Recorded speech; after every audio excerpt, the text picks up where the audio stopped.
Então, Paulo, ele diz que o diabo, ele promove, então, essas astutas ciladas, voltando para a Bíblia. E ele lança também os dados inflados. Lá em Efésios 6, 11 e 16, ele fala isso. Que é a palavra cilada, ela também traduz um termo que vem da raiz grega que significa método. Então ele tem um método de enganação. E é como eu falo pra vocês, o método de enganação é sempre assim, mistura um pouco de verdade com um pouco de mentira. É por isso que a Bíblia fala, ouça de tudo, retenha o que é bom. Ou seja, para bom entendedor ouça, saiba, não seja um alienadão da vida, mas tenha discernimento para compreender o que é verdade, o que não é, o que é especulativo e o que vai mudar na sua vida ou não. Então foque naquilo que você sabe que biblicamente falando você tem alguma forma de embasar, senão tu fica bem maluco, entendeu? Então não fique maluco, fique um gado desperto, se é isso que eu posso dizer.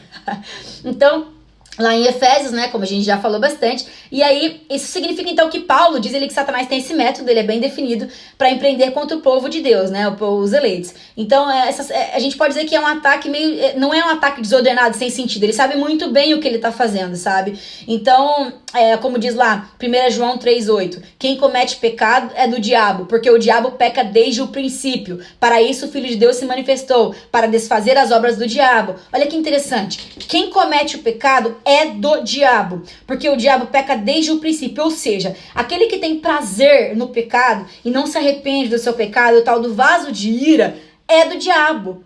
Por quê? Porque o diabo peca desde o princípio, então é do diabo é a mesma coisa que ser filho do diabo. Percebam que toda vez que a Bíblia fala isso, filho do diabo, é do diabo, pertence ao diabo, nunca é literal. É por isso que aquelas questões de semente da serpente não é bíblico. Porque se fosse bíblico, nesse momento, você leria coisas do tipo, vem de uma herança genética, vem de uma, como eu posso dizer, de um sangue, de uma semente e tal, né? Mas não, é sempre considerado espiritual. Aquele que não segue a lei, aquele que vive em iniquidade, aquele que dá ação para Satanás na sua vida, que atende os prazeres da carne, este é do diabo. Então, você passa a ser filho do diabo quando você se opõe a Deus. E o que é se opor a Deus? É se opor à sua vontade, se opor à sua lei, se opor aos seus preceitos, entendeu? É não crer no Messias, é achar que você é um semideus, achar que você tem aqui todo o poder para criar, para fazer e acontecer.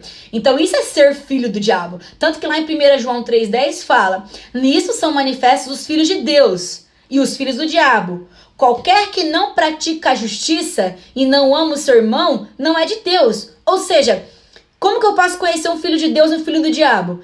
Qualquer que não pratica a justiça, ou seja, quem é injusto e não ama o seu irmão, aquele que odeia, quer fazer maldade. Quer dizer, são 10 mandamentos, 4 relacionados a Deus, 6 relacionados ao próximo. Se eu pego, mato, adultero, faço toda aquela coisa ali, lembrem-se, a gente é passível de pecado, mas se eu vivo naquilo ali, eu mato e mato, continuo matando. Se eu matei, me arrependi, fui pra cadeia, é diferente. Se eu vivo em pecado, se eu vivo mentindo, se eu vivo roubando, se eu faço do pecado uma forma de viver, eu sou considerado filho do diabo, porque eu tenho prazer na iniquidade. Eu tenho prazer em viver sem lei. Então eu sou filho do diabo, quer dizer, não tem semente literal. Não tem diabo trazendo semente. O que tem é demônio sendo feito lá na época pré-diluviana. Aquilo ali é cria do diabo, né? Por quê? Porque através daquela junção ali, dos anjos que se rebelaram ali, que desceram, aconteceu criando aquelas coisas. Mas aqueles ali vão pro lago de fogo, já está condenado. Agora, os seres humanos são todos filhos criados de Yahweh. Agora, se eles são filhos dele porque tem prazer na lei, se são filhos dele de ser salvação, aí é diferente. Aí é quem pratica a justiça. Porque o ímpio, o vaso de ira, ele não é justo. Ele não ama o irmão, ele ama ele mesmo. Então, ele não é de Deus. Então, entendam que a guerra aqui é sempre espiritual, nesse ponto. Então, é fazer a vontade do Pai, me preocupar com os preceitos dele. Não tá falando que eu sou uma pessoa que não tem o pecado, mas eu não tenho prazer neles. Então, quando eu peco, eu me arrependo, eu me sinto culpado, eu peço perdão, eu oro pro Pai, eu sinto que eu sou um bosta, tipo essas coisas. O vaso de ira não, ele gosta, ele vai seguindo, ele faz mais orgia, mais problema na vida dele, porque é isso que ele é, entendeu?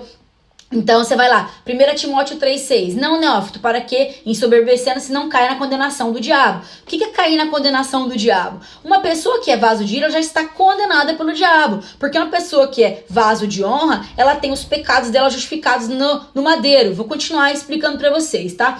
Então, Aí tem outros textos, tem 2 Timóteo 2,26, e tornar a despertar, desprendendo-se do laço do diabo, em que a vontade deles estão presas. Então, a vontade dos vasos de ira estão presas à vontade do diabo, porque eles dão voz ao diabo, e o pecado habita neles e habita em nós, porém, a gente é justificado pelo sangue do Messias e consegue lutar contra o pecado. Agora, os vasos de ira, eles amam viver em pecado, como Satanás ama mentir, os seus filhos amam fazer o mesmo, entende? Então, tem vários textos aqui, eu poderia citar para vocês, mas eu vou seguir adiante e vou deixar esses textos no blog, porque eu acho que vocês já entenderam bem essa questão. Quero falar sobre os erros da batalha espiritual, sobre maldição hereditária e mais coisas aqui com vocês, certo?